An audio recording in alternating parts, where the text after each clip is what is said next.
Have you ever thought, I just need my investments to make it to retirement? I've worked for multiple decades throughout my career, and I'm ready to finally walk away and live off of my savings. Completely pull out of the stock and bond market, take all volatility off of the table. I've had clients in the past come to me and say, I just need my investments to make it to retirement, as if it's a magical line in the sand. You may think it's about getting to retirement, but that's actually just the next step of your financial journey. Most people live at least a decade or longer in retirement. That comes with added costs. To explain this, I'll show you a concrete example of what I mean. First, we need to start with the numbers. For our purposes, we're going to use averages because they apply to the most amount of people. So we're going to start with the average 401k balance, which was $272,588.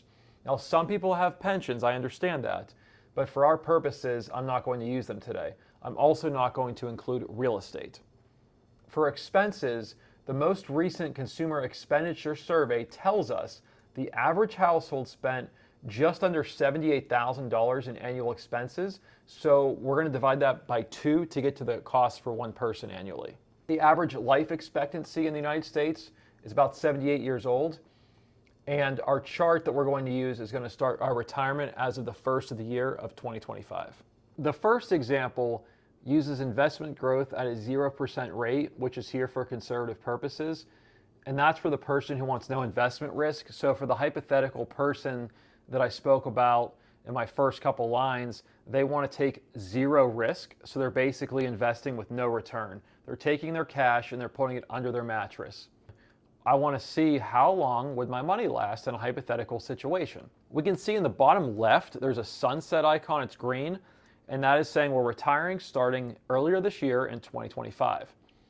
And then each year will show us how your cash flow progresses given your income and your expenses. We used our expenses as that $38,640 number, and there is no money flowing in.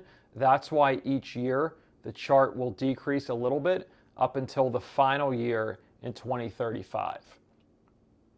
We start with that average 401k balance, which is roughly $273,000, and then our annual spending is greater than our income plus our investment return. That's why the line decreases each year. And in this example, if we look at the very bottom left, we see our assets last until age 75 years old. That is less than the average life expectancy of an adult in the United States. In our second example, we have all the same information, except instead of having a 0% investment return on your assets, you now have a 3% return. And that's going to be roughly in line with historical inflation.